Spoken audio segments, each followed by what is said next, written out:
He is, of course, chairman of the Council on Foreign Relations, author of The World, a primer. Welcome, Richard. Good to see you as always. Good morning, Mr. Hewitt. How are you? I'm ready. I've been up all night getting ready for the president and you. That's a big hour for me. But I want to start not with your new article, President, the Disruption, how Trump unmade U.S. foreign policy. I'm going to come back to that, but to a crisis that's right in front of us, Richard. I just read the story that Colombia now has the fourth highest number of COVID cases in Latin America and the very worst death toll, 43 deaths for every million people. Bogota and Medellin are shut down again. I asked Admiral Stavridis this. I'm helping Food for the Poor as much as I can, but should the United States do something to help Colombia right now? Look, I think the United States has a great tradition, of being generous, of being helpful around the world, whether it's natural or man-made problems. So I don't know the specific needs of Colombia, but if it's for certain kinds of equipment, I think it would be great if we could provide it. Quite honestly, I think our ability to help others is somewhat compromised by our own problems. We're not necessarily the first country others would look to. But I don't fight your basic point. I think it's important both on a humanitarian basis, but also on a long-term political basis. People remember when the United States is there for them in their times of need. You see, I asked Admiral Stav earlier today that Navy has run these relief operations after typhoons, tsunamis, and things like that. Right. Famine is a new one for us. I don't think we did anything when Biafra and Nigeria or Bangladesh had their famines, but it seems to me that the United States Southern Command would have the capability of doing that kind of lift. Did you do one of those when you were over at State? We did things. I remember once Pakistan had an earthquake, I think it was, and the United States delivered all sorts of food aid. It's interesting, so often in foreign policy we deal with abstractions, but there's something about a sack of rice for hungry people or a sack of flour. That's not abstract. That's real. You don't have to be a international relations PhD to get it. So I actually think those kinds of tangible examples of help are the sorts of things that have real traction in the memories of a country. I remember the Pakistan thing. That was actually after 9/11, and we sent aid despite the fact that Pakistan was about the most dangerous place for an American relief agency to show up or State Department people to show up. Well, it's also a good way to distinguish between a people and a government. We had real problems with the Pakistani government. We still do at times. But I also think it's a way to say, look, even though we have real policy differences on a humanitarian basis, we're still going to be there to try to assist. And I think that's really smart long-term investment in banking goodwill. Now, Richard Haass, let's turn to your new article on the Great Disruptor. I think that is a terrific term for President Trump. I think he's done a lot of disruption. I want to begin with the one thing I underscored is I just wanted to pursue this with you. President Trump's warm treatment of foes and competitors. He's consistently been friendlier towards Russian President Vladimir Putin, Chinese President Xi Jinping, and North Korean Kim Jong un than towards their Democratic counterparts. Now, I'm going to disagree with you on that, Richard. I think he has been friendly in the way that Nixon was friendly with Brezhnev and with Mao. Mao was had the bloodiest hands of anyone in the 20th century. Brezhnev oversaw the communist empire in Eastern Europe. But diplomacy requires that you get along with people, doesn't it? Look, diplomacy can require you be diplomatic. I never think it makes sense to be rude. I never think of diplomacy as a favor we bestow on others. Diplomacy is a tool of national security. We ought to employ it whenever we believe it could serve our national interest. So my problem is not that he talks to these people. My problem is not that he's polite to these people. My problem is with the content, both what he says and what he doesn't say, what he does and what he doesn't do. But there's no problem per se, I would argue, in reaching out to these people or even to an Erdogan, so long as we are forceful in our criticisms and so long as we make the case for our own national interest. That's where I disagree with this president. Now, his national security advisor, Robert O'Brien, a good friend of mine, I know you know him as well, was on Face the Nation on Sunday. He said no president has been tougher on Russia. And he ran through the litany of things he'd put in the Washington Post earlier. Mark Brennan pushed him pretty hard. He came back and said, look, we're running out of things to sanction here. And he talked specifically about Nord Stream. He talked about the individual sanctions the diplomats expelled. Was he not stating the case, Richard Haass? That dimension of our policy has been relatively robust. We have done a lot of sanctions.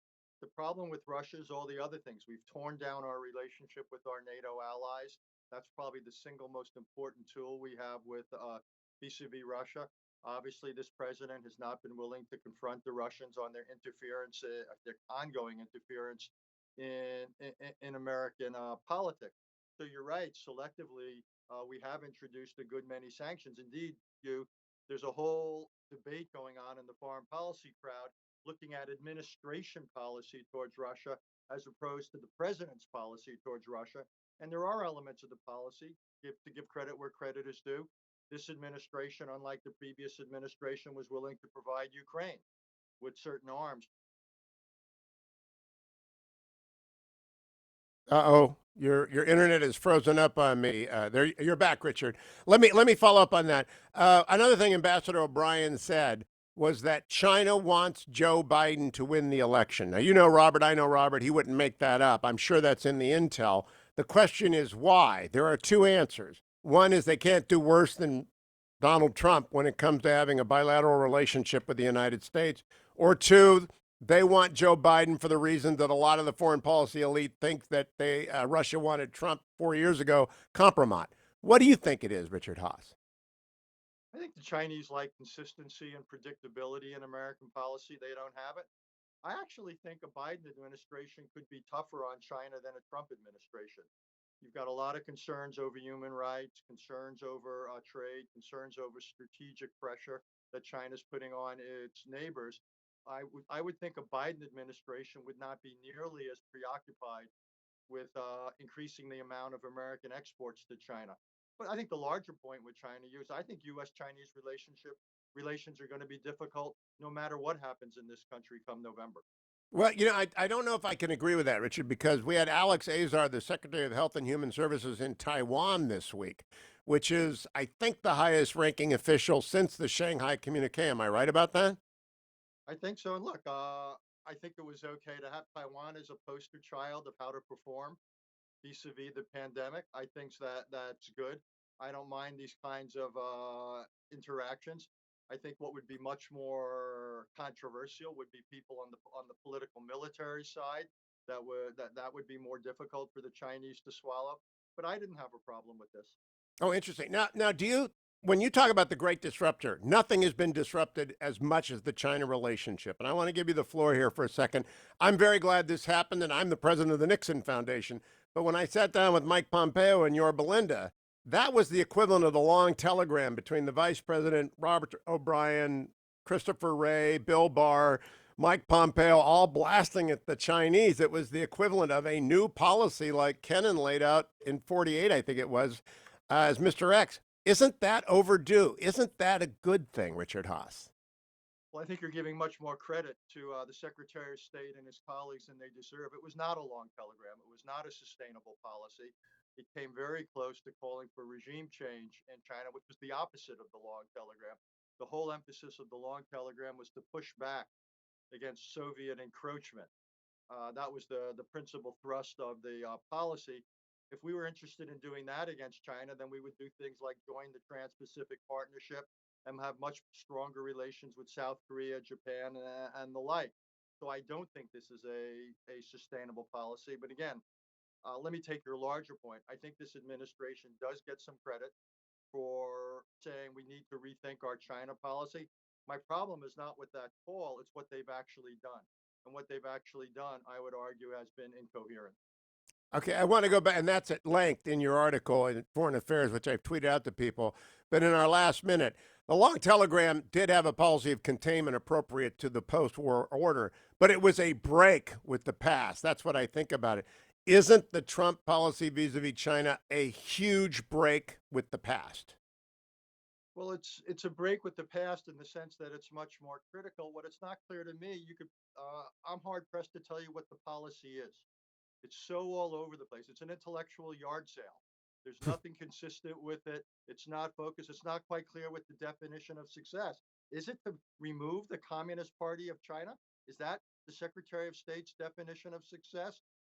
Having listened carefully to his speech at the Nixon Library, I can't tell you what is our strategy toward China, either our definition of success or how we propose to get there. He didn't say regime change. I think he said it would be good for the world, though, if that regime were to change. Richard Haass,